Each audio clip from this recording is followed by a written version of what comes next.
తండ్రి.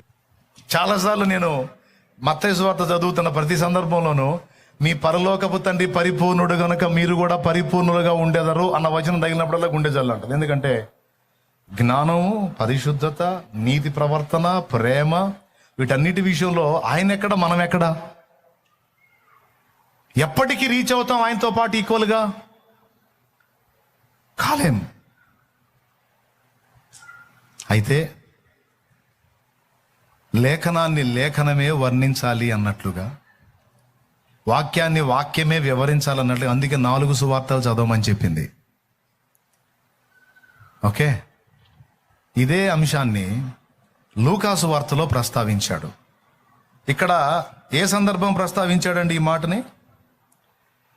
ఒక్కసారి 48వ వచనం చదివే ముందు